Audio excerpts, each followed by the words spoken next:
Good morning or good evening or whatever may be appropriate in your area. I'm glad that you're here following along with us on our weekly blog, on training blog. I am pretty excited.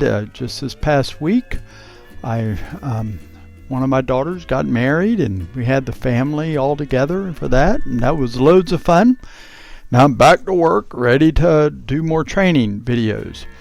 The video for this week is all about fund accounting. It's starting at the very principle of why we're trying to do fund accounting and what's the purpose, sort of to make, hopefully it will make some sense to you of what our goal is.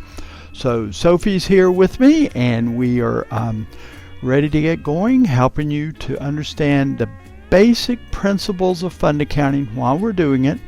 And then in the next video, we'll talk a little bit more about applying fund accounting in the plant fund environment.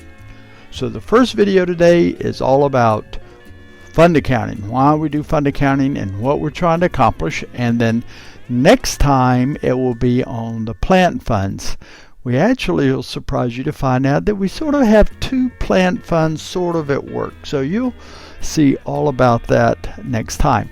But today let's get started on just the principles of fund accounting.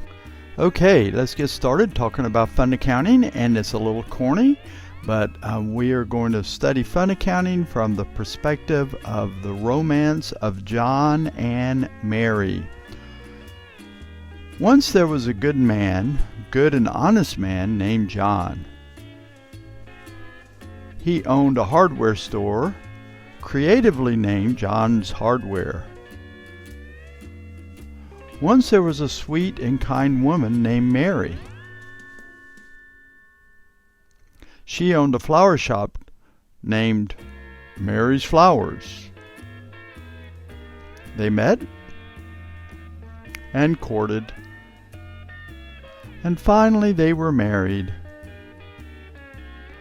At first they ran their businesses separately. Every morning John went to the hardware store and Mary went to the flower shop, and they just did their own thing and came home in the evening and enjoyed each other's company. But it wasn't long before they realized that there would be some economic value of them joining forces on certain things. So they thought it was a little cold for them to be separate and always making individual decisions, and they decided they'd like to join forces with the two companies. And before they joined forces, let's look at this. Their balance sheet and income statement look like this. The hardware store balance sheet. We'll spend lots of time with this. This is just to get us started looking at it. There's cash and $800,000 of total assets, and liabilities of $200,000 and capital of $600,000. And the point that I will be making become more important later on is that their equipment is $500,000. Okay, a large amount of cost and equipment. Okay, the hardware store income statement has $400,000 in gross profit and out-of-pocket cost of $100,000 and depreciation because of that large equipment of $200,000, making their net income for the hardware store $100,000. The flower shop looks almost exactly the same size, total assets of $800,000 with accounts payable of $200 and capital of $600, just the same as John's, but much lower equipment and much higher cash.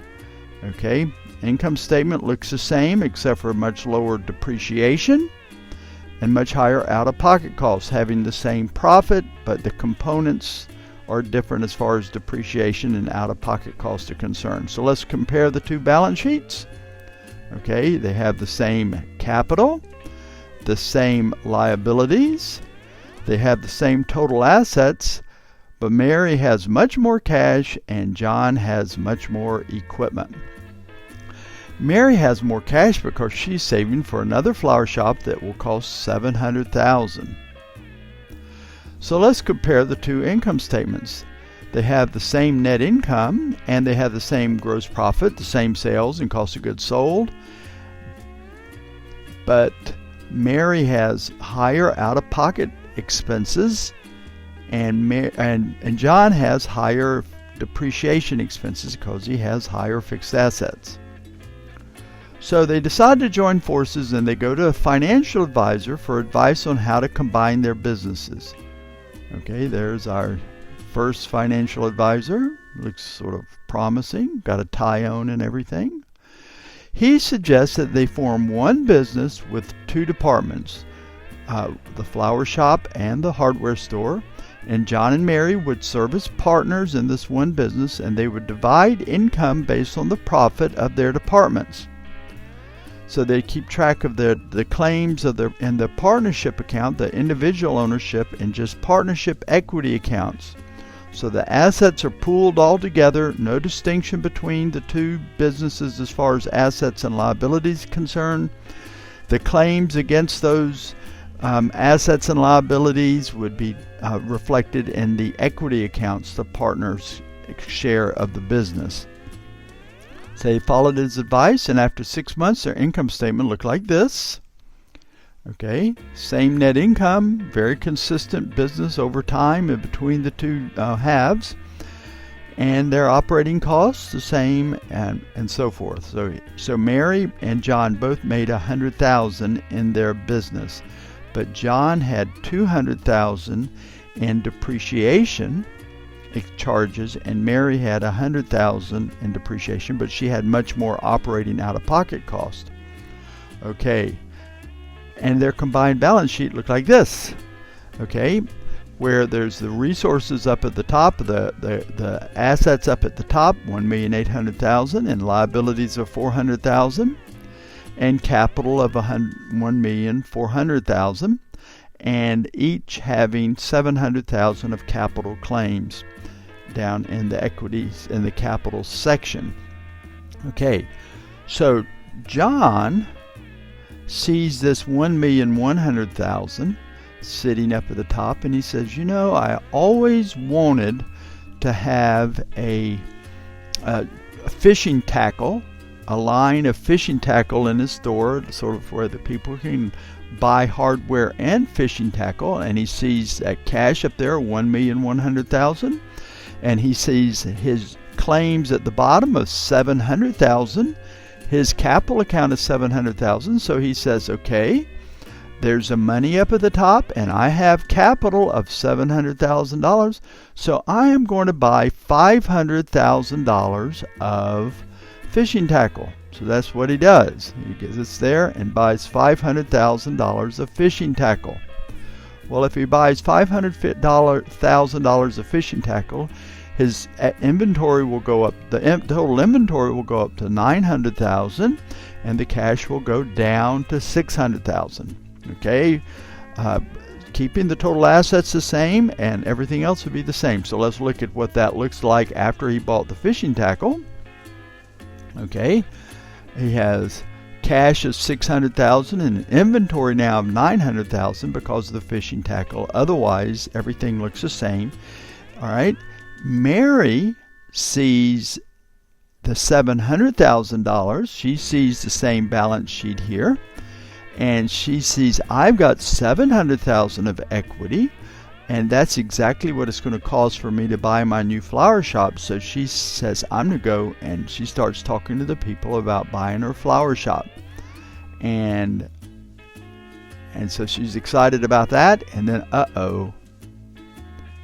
they don't have $700,000 to buy a flower shop with anymore, because John spent $500,000 on his fishing tackle.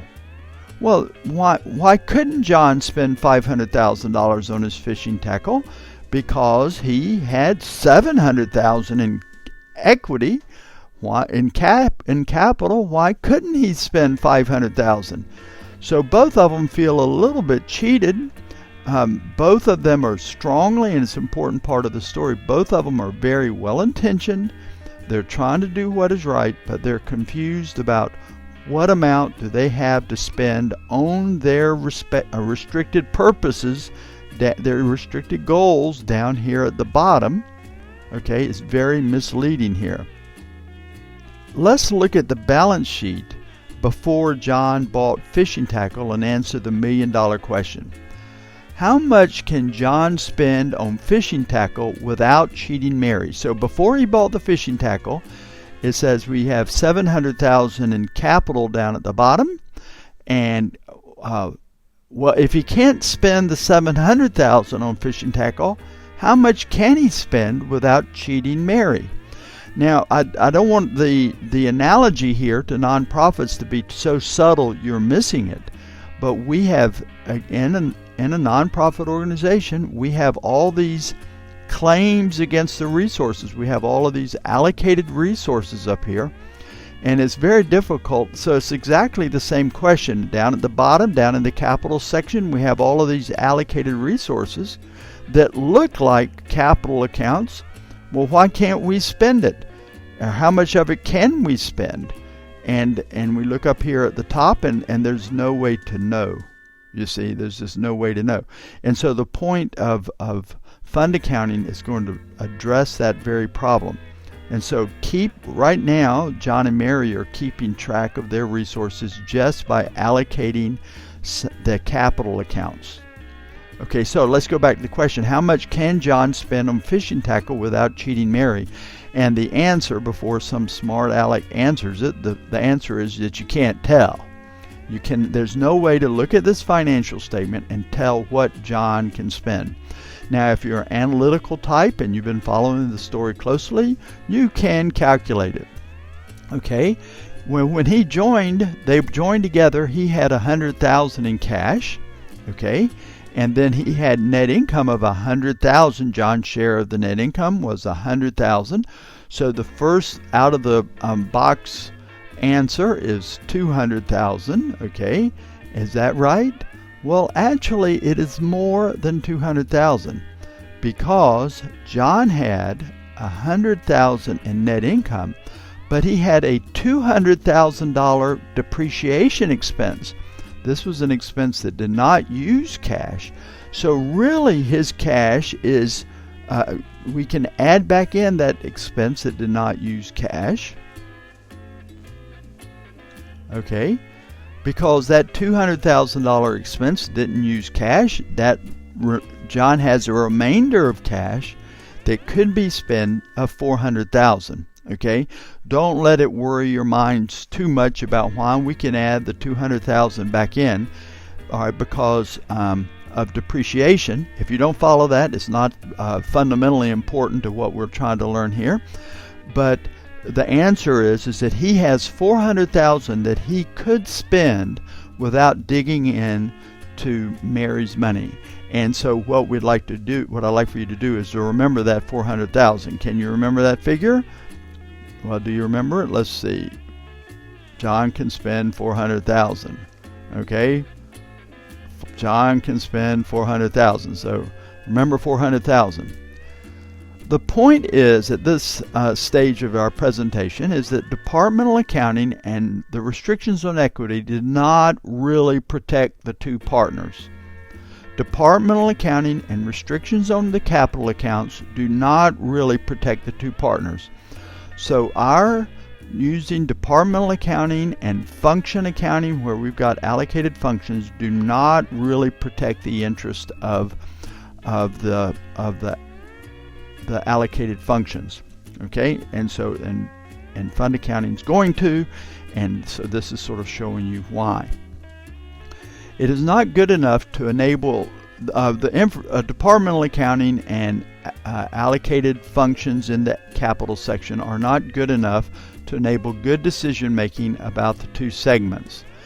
And the understanding here is making sure it's very clear. This is for well-intentioned decision making. So even good-hearted, well-intentioned decision makers will make incorrect decisions by using only departmental accounting and allocated functions, allocated capital. Okay, so let's rewind. Let's go back. So let's go back in time. Back in time. So now we've gone back to where they've decided they want to join the forces together. And so they go to a financial advisor on how to combine their businesses. Okay, we've got another shot here. We've got this lady that's going to advise John. And the financial advisor advises them to do branch accounting. branch accounting will separately preserve the assets associated with each of the different segments. This would separately preserve the assets and liabilities associated with each segment. I've got to apologize for all of the strange capital letters appearing in my presentation. When I brought it from Microsoft PC into the Mac environment, it threw in a bunch of them, and I can't seem to get them all out of the system. But in any case, we'll suffer long. This will separately, by doing branch accounting, we separately preserve the assets and liabilities associated with each of the two segments. Okay, each branch has their own ledger. Okay, so Mary will have her ledger and her trial balance, and can have her financial statements, and the same thing could be said for John. John will have his ledger, his trial balance, his financial statements. In particular, as far as financial statements, he can make a separate balance sheet, income statement, and cash flow statement. Okay? After 6 months, the combined income statement looks like this. There's no difference between what I'm showing here and the departmental accounting we saw in the first scenario. Okay? The income statement is going to look exactly the same as departmental accounting. Okay? So no big deal here. However, after 6 months, the combined balance sheet looks like this. Now this is different because the combined balance sheet is not so obvious here, but the totals here are the same. The totals here are the same, but we're now showing the components of the two segments of the business, okay, on the balance sheet. And so that leads us to our first point about fund accounting, is that when we do fund accounting, the totals shown, okay, in the right-hand columns will be exactly the same as if we were not doing fund accounting. Nothing in fund accounting changes the basic fundamental accounting principles we're using. The total cash, whether you're using fund accounting or not, should be the same. The total inventory, whether you're using fund accounting or not, will be the same. The total equipment, the total liabilities, and so forth. Fund accounting is not different accounting. It is just keeping the details of your assets separate for each of the different segments. Okay? So principle number one is that it doesn't fundamentally change the way we do accounting. The totals will be the same whether we're doing fund accounting or not. Okay, now before we go any further, let's notice John's available cash. John's share of the cash is $400,000. Does that number look familiar to you? I hope so. But in any case, that $400,000 is the amount that John has available to spend. This is naturally the product of keeping the separate books, keeping things separately, and then combining them a little bit later.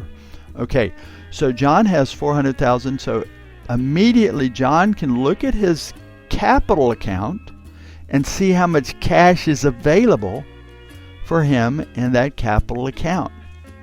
In his situation, you see, by looking at his column. And so now, to keep the analogy going with nonprofits, we have allocated functions down here at the bottom. If we were doing fund accounting all the way across the board, we know exactly what's available for every, allocated function. That might be an extreme, but I'm not suggesting that we do it for allocated function, but you can see the advantage fund accounting does. Besides just designating some of the capital as belonging to the particular purpose, the cash and other assets are also segmented out for that particular purpose. Okay, so let's continue to look at this. Alright, so branch accounting kept things very tidy and did what departmental accounting could not do. So fund accounting is doing exactly the same thing as we're trying to accomplish with John and Mary. John and Mary were both very well-intentioned in trying to do the right thing, and were very interested in protecting each other and and regular accounting did not serve that goal very well. But fund accounting would, or branch accounting does. Well, we're trying to do the same thing with fund accounting, where we have different pots of resources, and in fund accounting we're trying to segment out those different pots to at least some degree, and so it's exactly a parallel thinking between the two problems. So instead of having John and Mary, we have Fund 1 and Fund 2. And we have down at the bottom in the capital accounts net assets of $700 for Fund 1 and the net assets for Fund 2. Okay, so it's exactly the same as branch accounting. Okay, it's just doing it in the nonprofit context. We call it fund accounting. The point of this is that the individual branches have their independent journal entries. They'll debit cash and credit revenue when they have revenue. So when John has revenue, he debits cash and credits revenue. And when Mary has revenue, she debits cash and credits revenue. And when John has an expense, he debits the expense and credits cash. And when Mary has an expense, she debits the expense and credit cash. And each of the two funds have their own independent sense of journals and ledgers and trial balance. Okay, so point number 2 of the presentation about fund accounting. Point number 1 was that the totals in the right hand column will be the same whether you're doing fund accounting or not. Point number 2 is that each one of them has a self-balancing set of books with entries made to their accounts using normal accounting principles. Okay, so the same way you would make an entry for a company, you will make a comparable entry for an individual segment, just simply keeping it separate by segment that you're working on. Okay, I think that's pretty clear. Where the problem comes in is inter-fund transactions, where they start interacting with each other. So as long as John and Mary keep their books separate, they just follow regular accounting principles. Where things get confusing is when they start loaning money or giving money to each other. So let's take the first example. Let's say that John wants to loan money to Mary for $200,000. Well, he can afford to loan her $200,000. He has $400,000, and he agrees to loan her $200,000, and the key word here is loan. Okay, now let's look at recording. Let's look at John recording his share. When John records the $200,000 or makes the loan, John will have a receivable. Fund 1, John will have a receivable from Mary, Fund 2. And Mary will have a payable. Mary, Fund 2, will have a payable to Fund 1. John's recording the entry here, and he records a receivable by debiting the receivable due from Mary for $200,000. That is due from Fund 2 for $200,000, and credit cash because he writes a check over to Mary to loan her the money. Mary writes a corresponding entry debiting cash for $200,000 and a credit to due to John for $200,000. Okay, so the point here, well, let's just look at this first. This is what their balance sheet looks like after the loan. John in his column has a receivable, and Mary in her column has a payable. Now, following our principle number 1, that the totals do not change if you are doing fund accounting, you'll notice that these accounts do not come over to the total column. Okay, and because it's not a receivable of the combined company, it's not a payable of the combined company, and so the totals just do not come over. And you'll be interested to see that in the accounting manual working that way as well. All right, and so these two are eliminated. All right, the 200 interfund receivable and payable are eliminated before you get over to the consolidated combined total. Also, just to mention here, there's always somebody who's mathematically inclined to say, well, why don't we put them both in the same row? Okay, but that would be incorrect thinking as well, because it is genuinely a receivable of Fund 1 and genuinely a payable of Fund 2. This is not smoke and mirrors. Fund 1 really has money due them, and Fund 2 really has money it owes. Since it's just all within the same company, though, it is they are eliminated in the total column. So this leads us to our important principle in fund accounting. If you have a due from another fund in one entry, you have to do a due to in another fund in the other fund. Okay, so for every due to in your accounting system, there needs to be a due from. For every due from in the accounting system, there needs to be a due to.